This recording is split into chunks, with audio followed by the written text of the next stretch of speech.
What's going on, everybody? This is Positive Anger with myself, Nathan McIntosh. Whoa, whoa, whoa, whoa. Thank you guys very much for listening. Please go to iTunes and subscribe to the podcast on iTunes. Rate, subscribe, review, all that sort of thing. You can check out the Patreon, patreon.com/positiveanger. A bunch of episodes up there with myself and Liz yelling about things.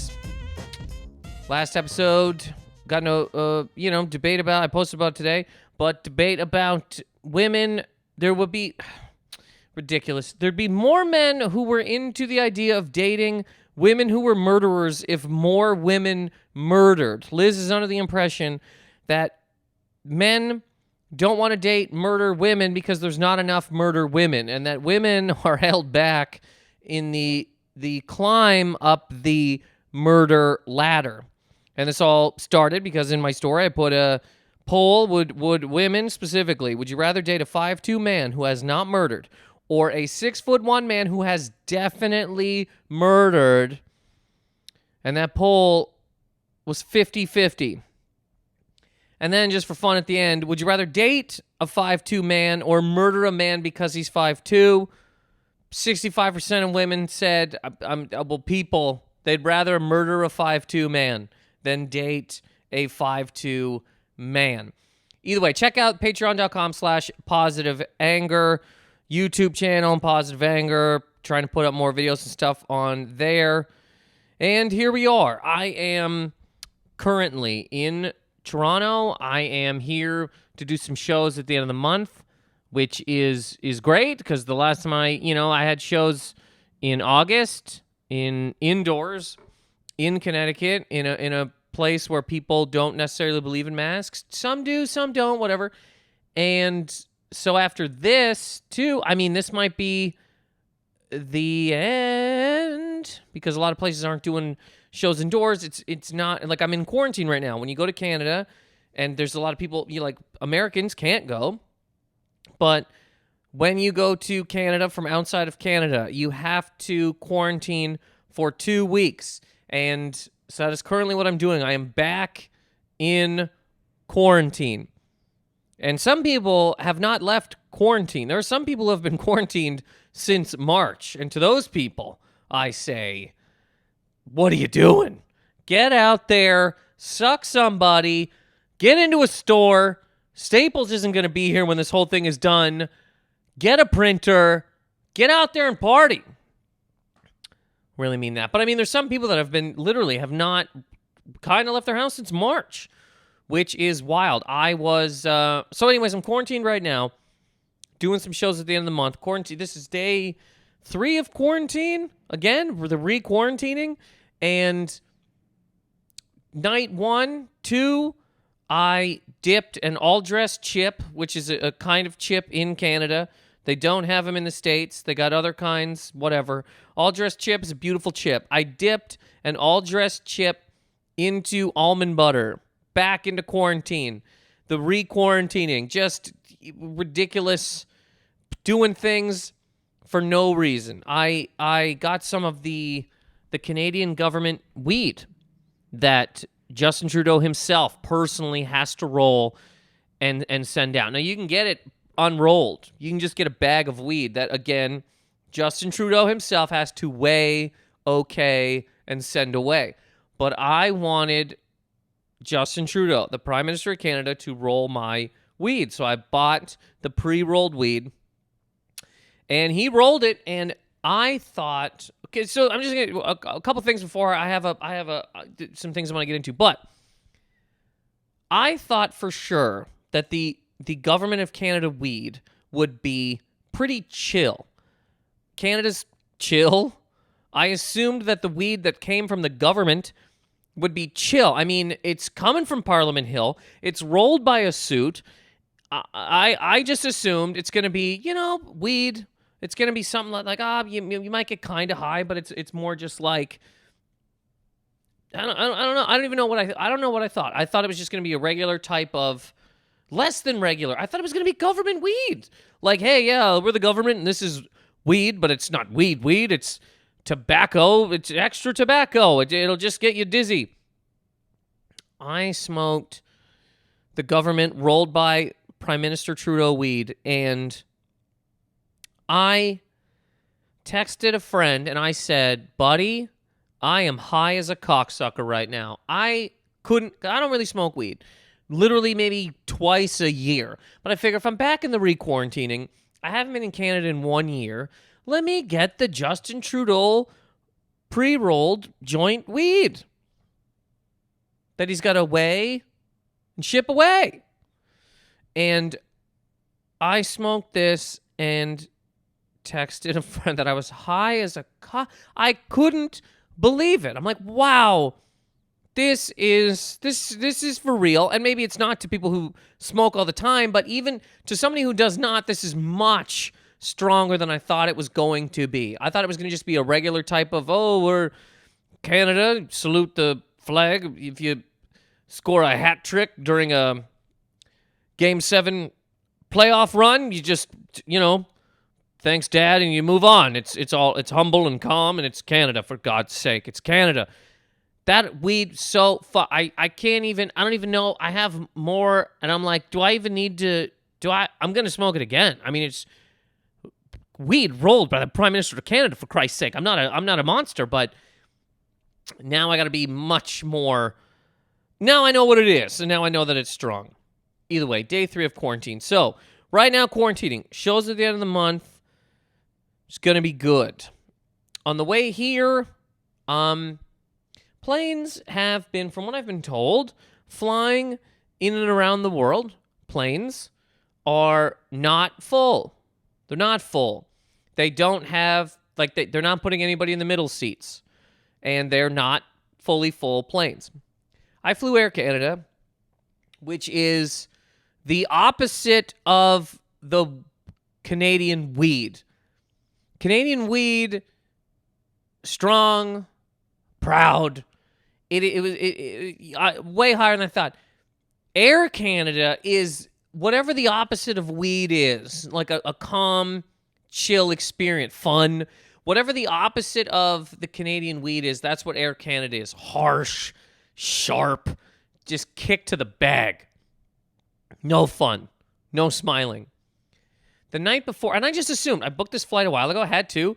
I had to book it pretty quick. I was asked to come here on the 7th or 8th, and they were like, well, you have to come on the 12th. The shows are on the 28th, but you have to come on the 12th so you can quarantine for 2 weeks and then do the shows. Great. So I got to book this thing pretty quick.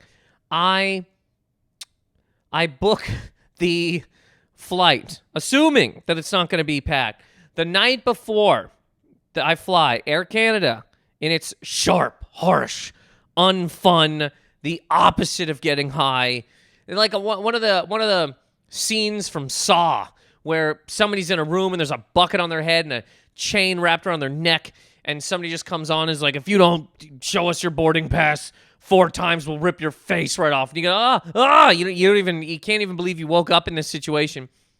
Air Canada emailed me and said, hey, just to let you know, your flight is fairly full. Fairly full. Now, I know what that means. That means to the dick full. That means every single part of this plane will be full.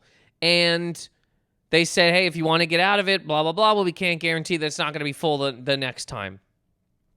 I can't get out of it. Not that I can't get out of it. I have to be here at a certain time to quarantine to be able to do the shows. So, go to the airport. Get to the airport. Full. They said before we got on the planes, guys, we might not even be able to put your bags on this plane. That's how full it is. There's going to be people stashed in the overhead compartment. There's nothing we can do about that. I hope you don't want to fly with anything because we're throwing it away. That's how full this flight is. Take your shit and throw it away. Fuck you. Are you high right now? Great. Wake up. This is the opposite of weed. This is Saw.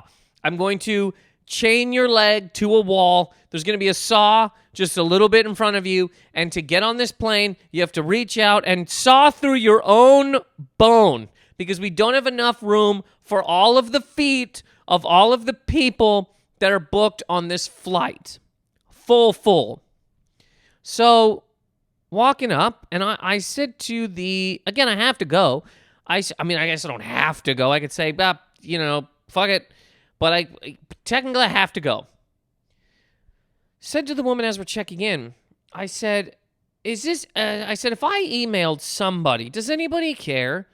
She goes, what do you mean? I go, does anybody answer emails for this place? Like, if I emailed somebody and go, how do you, during a pandemic, pack your flight more than pre-pandemic, does anybody care? Will anybody answer that email? And she said, well, we can do this because there's no middle seat. We're allowed to do it. You go, okay. So it's packed, but there's no middle seats. So it's technically not packed. All right, get onto the plane. There is no middle seat. It doesn't exist. It's not there. So on most planes, there's 3 seats to a side: the window seat, the aisle seat, and then the old coronavirus COVID-19 right in the middle, doesn't have an armrest seat. The seat where you don't control the window, you don't control the aisle, you control nothing. You sit there and you look at a screen and you think about the mistakes you've made in your life to put yourself in this situation. That's what that seat is. It's basically what people used to do in the 90s. Get in the corner and think about what you did. That's that seat. That's the corner. Think about what happened to put you here seat. Even if it is you're flying with somebody you know and they're on either side of you. They're on the aisle. They're on the window. You're still in the middle. What the fuck did you do to that person to put you in the middle? Did you wrong them somehow? Did you kick them? What happened to put you in the think about your entire life seat while people around you have control of things? You own nothing. Zero. You barely even control the little pocket in front of the seat because the person... Whatever. So there's no middle seat. So there's 2 seats to each side. Packed. Each seat packed. A dick every 18 inches. Packed. And I said to one of the people working there, I go, there is no middle seat. You did not fill a middle seat. There is no middle seat. And they said, well, yes. But as long as there's no middle seat with people in it, this can happen. So you fucking English. So solely because, hey, we don't put people in the middle seat. Where's the fine print that says, but there is no fucking middle seat? You fucks. English language, what a goddamn party. Do what you want with it. Bend it in any way that fits you perfectly. Hi, it's a pandemic. People could die. We can't put people in a middle seat. Well, we won't.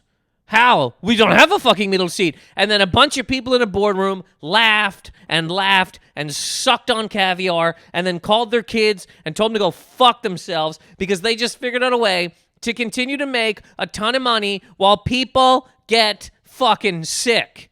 Unfucking reasonable. And there's, again, who are you gonna, hey, hi, Air Canada, the people that never cared about anybody for years and years. Hi, I just had a thought. Maybe not fill your fucking plane all the way to the goddamn fucking tits during a fucking pandemic and then lie to people. Well, we don't have people in the middle seats. No, there's no people in the middle seat. There's no middle seat. As we take off and you sit there smoking a cigar, laughing to yourself, buying another fucking cottage in Gananoque, or who knows where the fuck you live. You might not have anything to do with Canada. I don't know who the fuck.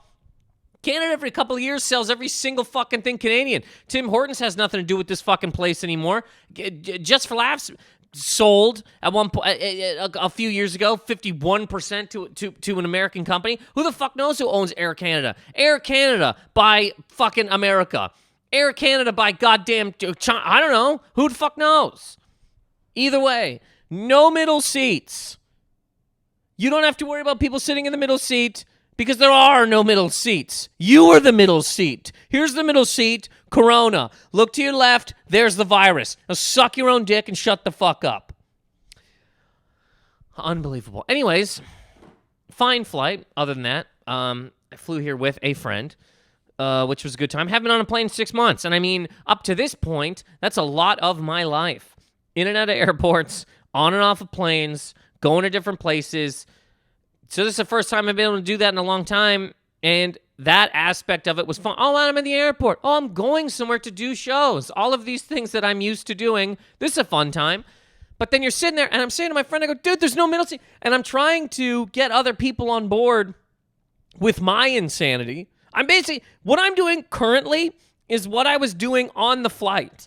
No microphone, talking to my friend going, dude, but there is no middle seat. They bent language and lied to everybody. And I'm looking around like, can somebody get on board with me? Somebody. I just need somebody to go, yes, we fucked you. And then I would go, thank you. That's it. That's all that I need. I just need acknowledgement that I'm being pounded in the ass. What the fuck is wrong with that? Why in the fuck does it happen? Well, sir, we're allowed because there is no middle seat, and they said don't fill the middle seat, and we don't have a middle seat. Yeah, but just tell me that you know that I know that you know that you fucked everyone on this flight. Why is that so hard to do? I'm already in the seat. What am I going to jump off the fuck? I'm already here. I'm sitting down. I'm buckled up. I bought a ticket. I'm flying. Could you please just look me in the face and say, sir, we are fucking you in the ass. Do you want a mask? And I would go, no, I got one. Thank you. Thank you. Because the other way is insulting to every single person on board, but somehow because, customer service, you don't want to be rude. You want to call, okay, this will lead into what the hell I wanted to talk about here. But I've said so many times that I don't like robots. I'm not a fan of robots. I'll never have a goddamn Alexa. I'll never have a fucking Echo. I swear to you, I won't even get a smart TV. I won't do it. I don't give a fuck. I don't want to stand in my house and say, TV on, play fucking Matlock, so that this cocksucker can listen to the fucking things that are going on in my house. There's already too many fucking things listening anyway. This is one of those fucking things. Anyways, there are too many robots on their way. Already here. I don't want to add more robot to my already robot-decided life, okay? But when you talk to customer service, we are already talking to robots. Now, eventually, those people will be absolutely ripped in half by a machine. The machine will drink their blood, call their families, and use their voice to let them know, I'm going to be late. And then later, oh, yeah, I fell in love with another person and moved the fuck away. Knowing full well that person doesn't exist anymore. This machine ate them, drank their blood, moved on. But we're already talking to these, okay, again, if I say to somebody on Air Canada, hey, look, there is no middle seat. There's none. There is no middle seat. And they go, well, sir, we're allowed to do this because technically all you're supposed to do is not have anybody in a middle seat. And if you look around, we don't have a middle seat. Stop being a robot. Talk to me like a human person, for Christ's sake. They put on a nice face.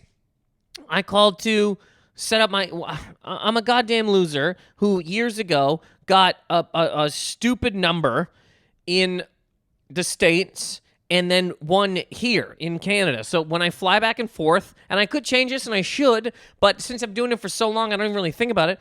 I change my SIM cards when I go back and forth to the countries. It's a real hobo 14-year-old fucking, like I'm standing behind a goddamn school in a playground waiting to sell weed type of fucking way to do things. But this is currently how I'm living, okay?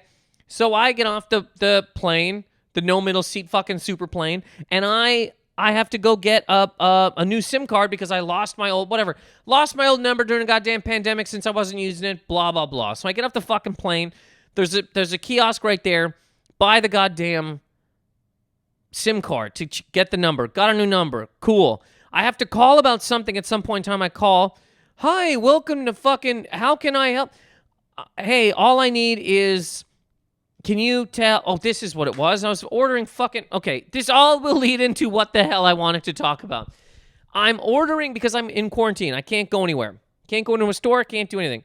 I'm ordering groceries through Instacart. Another fucking robot. Sucks. Dislike it. I don't know if you've ever ordered groceries online. It sucks. It just sucks. It takes away all the ability to like, oh, maybe I'll come across something. Just walking around a store, looking at shit, dead. Maybe I'll see a fucking hot person, gone. Just on a website, looking at a screen, being like, what do I even eat? Onion. I'll get an onion. Cool. Milk. I now have milk. Well, I'll go over to this screen now. Here, a banana. I mean, it fucking sucks. Horrible to order groceries online. I have to do it right now, just what it is. So I call them to let them know that I have a new number, and can this person text the number? She goes, I am able, what was I want to get the exact sentence, but I won't remember exactly what it was, but I almost dropped my phone. Hi, I called and I said, hi, can I give you this new number to tell the person who's delivering my groceries to text this number when they're here, because there is no buzzer in the Airbnb that I'm in, and I'll come down and meet them. Okay, sir, I am able to do that. Whatever the fucking sentence was so inhuman. I could have been talking to a machine. I could have been talking to a fucking toaster with arms. Who the fuck knows? But it's weird fucking, well, you want to make sure the customer... Who the fuck wants to be fucking talked to like that? Nobody. Hey, man, can I use your bathroom? Why, yes, you can. It is currently up on the second floor, and if there's anything else I can help you with, shut the fuck up. What the fuck are you talking about? Talk like a fucking person. Here in corporate world, the people that never talk to people tell people how to talk to people. People that fucking sit in a goddamn boardroom getting sucked tell people how to talk to people when they never talk to fucking people. I'll tell you how people like to be talked to. Where are you right now? A yacht by myself, just me and a Russian model I ordered through a fucking box. I'm going to tell you how people want to be talked to. Either way, fuck. Robots all over the goddamn place. Ordering groceries online is horrible. Now, this does technically lead into what I wanted to talk about. I don't know if anybody has seen a documentary on Netflix called The Social Dilemma. Basically, people who made apps are interviewed on there talking about how awful social media is for all of us. And the bad that it has caused, the bad that it will continue to cause, and that not only should we be using it much less, probably not at all. And just made me think that, like, okay, so again, all the things that I sort of was even just talking about now, calling up customer services, ordering fucking groceries on fucking line. I want to know, anybody that does this consistently, I want to know the time you've saved and what you do with that fucking time, because I guarantee you sit there and you put your fucking bag in butter. You sit there and your fucking dick is stirring chocolate sauce while you just watch bullshit. Fucking Love Island, Cocksucker Cave, whatever the fucking fuck you're doing. The time you've saved was thrown into the goddamn garbage when you could at least been walking around a store, maybe buying something you didn't know you were going to buy, and seeing a fucking big ass. Anyways, makes me think that it's so funny. Let's say 80s, 90s, and before, whatever the hell. 80s and 90s for sure. Jocks ran things. Jocks ran the world. And dorks had a real problem with it. Because when jocks ran the world, you had to be a certain height.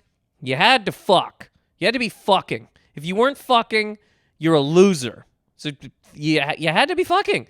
You had to fuck or you're a loser. And if you can't do this, that, if you can't dunk, if you can't hit a ball, if you can't do that, if you're a little dork with glasses and you liked homework, we're going to stuff you in a locker or smash your dumb little face off a fucking wall or, make fun of every single thing that you do. We're jocks. We run things. People hated it. Nerds hated it. Dorks. And I'm not a jock. Not really a dork. I guess it'd be probably more dork than jock, but at one point, these are truly still the only superpowers, and only because one transferred power to the other. But when jocks ran the world and nerds were mad because they couldn't jump, couldn't fuck, slouched over, goddamn broken fucking backs, holding a Texas Instruments calculator, writing fucking boobies into it.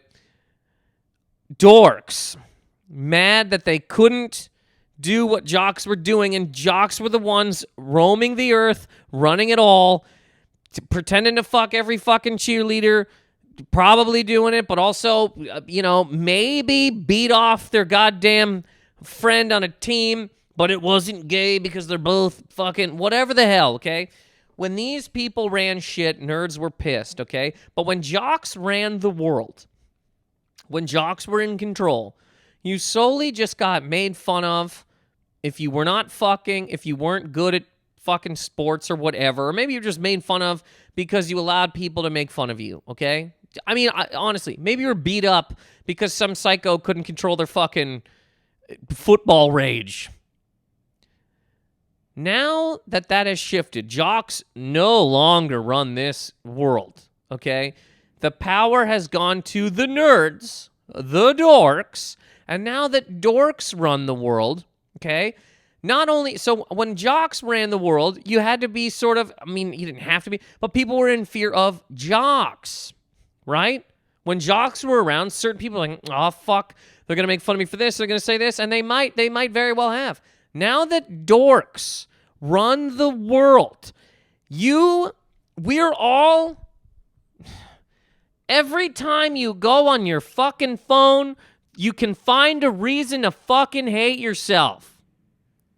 When you could get away from jocks, when jocks ran everything, you could be away from jocks. Now that nerds and dorks, and I'm just using these fucking terms because it's easiest to do. Now that nerds and dorks run everything, you can't escape any fucking thing. Not a fucking thing. In your own house, Alexa listens to you because a fucking dork couldn't deal with a fucking jock. If jocks still ran the world, it would be, and these are the only two types that have run the world in the last fucking 30 fucking years, 40 years. It is a better world than when dorks are running it, because when jocks ran it, they hated you. When dorks run it, you fucking hate yourself forever and ever, and it's fucking escapable. Every app you go on to is a bag of fucking shit. They're all fucking garbage. Nothing but complete criminal behavior on everything. That now that dorks run the whole goddamn world, this shit becomes okay. Just shit. Just fucking shit. Hell. I have, for a while anyway, have been thinking about at least scaling back on how much time I look at apps and shit. Because I go, this doesn't help. I remember, lucky enough to be one of the people who lived here pre all of it. Just walking the earth. Every once in a while, somebody would give you KFC, and you're like, wow, this is a good day. Just, you get bored. I remember this time. The last little while, get up in the morning, and people, many people probably do this. I personally get up in the morning, right? Instantly look at my phone to see whatever. I got texts from people, or I go right to fucking, I'll open Instagram, right, to see if anybody fucking commented on a thing, said a thing, whatever, and instantly I'll see something. It could be, hey, this person's an absolute hero, right? Picture of somebody getting fucking blown by everybody. They're in a new this. They're in a new that. They got this. They have this thing. They're fucking hot and they're banging hot ass. Look at them. That's the first thing I'll look at in the morning. Now, how the fuck is that good for my mental state? And then get a coffee. And before I try to do any kind of work or anything, I'll probably go to YouTube. for a fucking half hour while I drink a coffee watching what? What the fuck am I fucking watching? Shit, garbage, doesn't fucking matter. So in the last little while anyway, I've been like, man, I really have to, because, okay, here's what happens to me personally. I'll get up, look at a thing, okay? Let's say I open Instagram and instantly see whatever, man, some fucking, I don't know. Let's just say I don't follow any of these women anymore for this reason, but let's say I open it up, following some goddamn hot woman who all she does is post fucking pictures of her goddamn ass and tits, bunch of fucking filters on it, all this kind of shit, fucking caption underneath, oh God, when the moon hits your eye like a whatever, garbage. I'll look at that and instantly go, I'm not with her. Should be, right? Maybe, kinda. She's living a great life, whatever. Like to fuck this lady, not. Instantly already in a fucking deficit of shit. Or if I see something that's like, hey, just fucking made $1 million, there's part of you that goes, oh, fuck, I don't have $1 million. And now, okay, so I'm already doing that before getting a coffee and then going to fucking YouTube and watching whatever the fuck over there. Garbage shit. Before I have gotten up and thought my own thoughts, before I've had real fucking thoughts from my own fucking brain, I've already had dumb thoughts from shit apps that I don't like being on. I don't like going on them. And I'm sure there's people that do. I guess sometimes I do, but not really. I just do it because I do it. I do it because Dorks took over the fucking world. And instead of being able, you gotta dunk a ball to be cool, now you have to fucking post and share and like for the rest of time to be deemed a fucking human person, to be looked at as a goddamn member of society. And it's shit. Anyways, so even in the last couple weeks, I'm like, I have to fucking change this because I remember a time when I would wake up and think thoughts. I'd have thoughts about jokes, life, whatever the fuck. And now I'm instantly looking at a thing and getting angry, whatever, go on Twitter and somebody's like, can you believe this person fucking said blah, blah, blah? And then in my head, I make an opinion on that and I go, why? I don't give a fuck about it. I don't care. I don't care. I truly, like, I don't care. If you really stood back and look at it, if you didn't open the fucking thing, do you fucking care? If you didn't open the fucking app that told you about the person that said a thing that you're supposed to fucking care about, would you fucking care? Would you wake up in the middle of the night and just think to yourself, fuck, I wonder what this celebrity's thoughts are on this. I need to email their fucking fan club and figure it out. No. Don't give half a fucking dick. And I have personally been noticing that it messes with my own fucking everything. More so that, like, I go, okay, I'm not writing as much as I used to. Why? Because I fucking hate myself. Why? Because I look at these fucking things and judge myself based on all these other goddamn everything. I'm pitting myself against every human being on this fucking earth. Every cocksucking fucking moment of the fucking day. How the fuck am I supposed to get anything done doing that? And who the fuck did this? Dorks! So personally, I'm like, I have to stop, looking at these fucking things anyway. So since I got here, the first hour of my day, I have not been looking at my phone at all. It's been great. So instead of looking at my phone for the first fucking hour or YouTube or whatever, I've been writing. And personally, these are the things that's what I want to do. This is what I do with my life. I write down ideas and I fucking say them to people. It's just so crazy. Like, first of all, if you haven't watched the documentary, watch it. I think it's really good, personally. But for me, there'll be some people that say, okay, social media is not a problem. That's fine. You're allowed to have that opinion.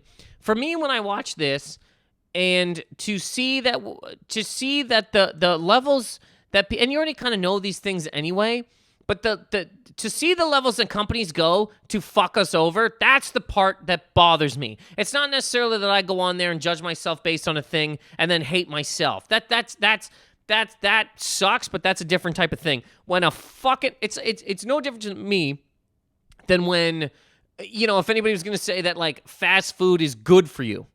It isn't. And this is the same type of deal. This is KFC. You see a KFC commercial. Shiny, nice, fucking teenagers on skateboards. no acne, loving their lives, laughing, doing fucking 900s, and then they're eating a goddamn flaming hot Cheetos chicken sandwich. Beautifully made. You get that fucking thing. You couldn't do a 90 on a fucking vert on a skateboard without your face is going to explode after eating one of these cocksucking things, but they fucked you into believing that it was a good goddamn deal because it was shiny and it beeps and all that kind of shit. And this is the same type of deal. And it makes me mad, personally, that these fucking companies fucked us so fucking hard. So now, for me anyway, it's easy for me not to look at these apps out of fucking spite. I really sort of do well operating on spite. But out of spite, you fish-headed fucking piece of shit, Zuckerberg, I won't go on it. I will do my best to stay off of these fucking things as much as I possibly can, or at least just go on with a fucking purpose and not scroll through it and try to say a word that you change into another word because you want people to talk in a certain way, you hoodie-wearing fuck. Any of these things, just fucking god damn it. But for me personally, it helps to just go, cocksuckers. Just somebody sitting in a fucking room using their dork fucking powers to control the universe. Fuck you. Even if it is just an hour at the beginning of my day, I will do something else with that fucking hour other than giving some goddamn dork. And, you know, same with when jocks ran the fucking world. But now that dorks run the goddamn world, I don't know that anybody could say this is not worse. And people could go, well, you know, a bunch of people can get together and fight the fucking... No. There were fucking protests and marches for years and years before there was even goddamn cell phones, let alone dorks running things.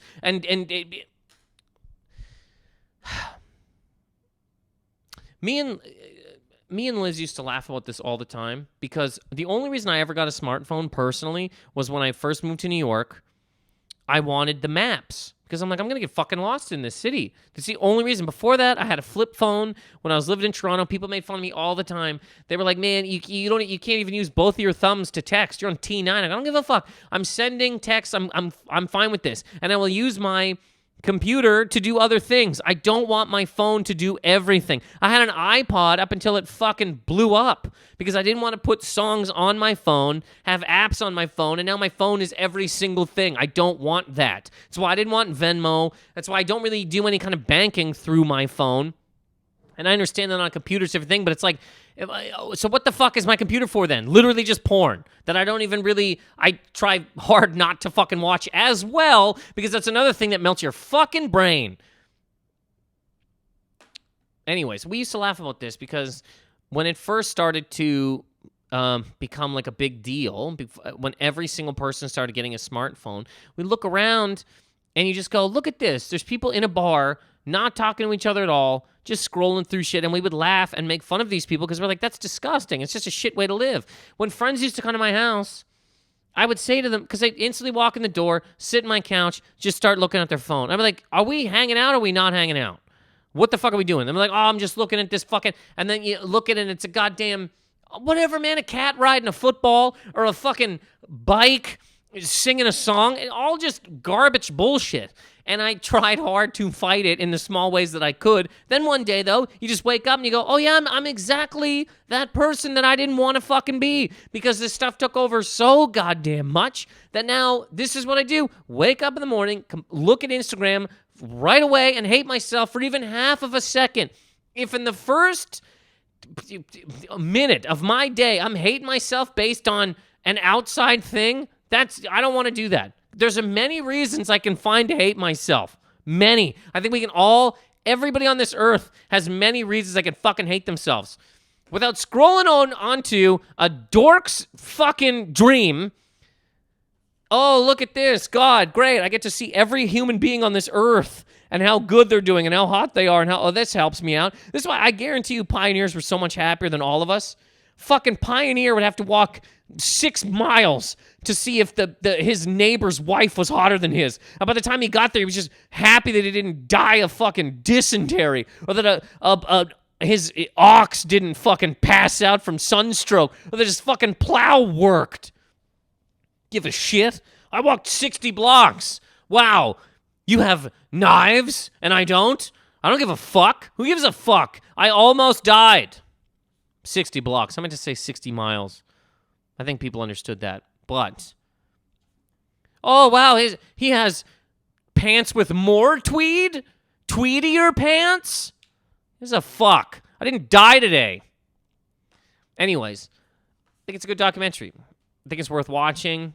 And personally for me, it helps me out of spite. And I understand that the people in the documentary are being like, hey, we made a thing. We didn't really think any of these certain things through. And now it's fucking us all and we all got to pull back. Appreciate it. Nice. And the one guy, man, is fucking worked at Google. And he seems to be the one that's like the leader of the whole deal. Tristan. If you name your child Tristan, you want your child to destroy the earth. My name is Tristan. How do you spell it? Oh, it's like Tristan. So it looks like Tristan, but it's pronounced Tristan? Yes. My mom wants me to be a fucking count who absolutely oversees the world. I am going to be a small lord. My name is written this way, but it's pronounced in the I will destroy the earth way. Either way, the man does seem as if he gives a fuck and is worried about these things. I mean, I've been yelling about robots for too goddamn long, and this is obviously a different thing, but even this is, I talked about this on a Patreon episode with Liz a couple weeks ago, and they talk about this in the documentary. If you, and I hate these fucking terms, but these are the fucking terms, left and right. If you look at what the left says and what the right says, they're both saying the exact same things about each other. They are. That side hates people and is ruining the fucking world. What side said that? Both. So when you look at it, you go, well, what? This didn't make any fucking sense. How the fuck can both sides be saying the same fucking thing about the other fucking side? How? It's this shit. Anyways, the Air Canada super flight call to Instacart watching this documentary made this episode. And again, on a small note, for me personally, and obviously anybody can do whatever they want. There will be people who don't think that social media or looking at your phone a lot is a problem. Completely fine. To me, I noticed personally over the last couple months, I'm like, man, I'm destroying my own creativity doing this. But I go, I got to figure something out. And then you just kind of get back into a cycle of doing all this shit again because you're just addicted to shit. So, again, it's the same type of thing when I was like, I got to stop fucking watching porn. And I did. Hard goddamn thing to do at first. I mean, my God, you can literally go on the internet and watch any single type of human being doing an oiled circus act with a fucking kitchen table. I mean, that's nuts. That's too fucking much. Again, some pioneer pounding his wife. It's like, fuck. I want to go see how other people do this. You got to walk 9 miles across, down a fucking creek to look into a window and see Jebediah sucking on his woman. When all of that is brought to your eyes, cannot be good. Same as all this other shit. But again, for me personally, waking up and not looking at anything for the first at least hour of my day has truly been helping my brain and making me feel like it's 1995. And I only mean in the way of waking up and not instantly jumping onto shit. Just being in the fucking world helps me think, helps me write, helps me be creative in the way that I do and am. And that's one of the only things that makes me fucking happy. Anyways. All right, well, that's this episode. If you have seen the documentary, I'd love to know people's thoughts on it. Please, I mean, if you have thoughts on this episode itself, please let me know what they are. Again, patreon.com/positiveanger. Please rate and subscribe to the podcast on iTunes. And even though all the things I was just yelling about, Twitter and Instagram at Nathan McIntosh. Thank you so much for listening. I greatly appreciate you. This is Positive Anger. Later.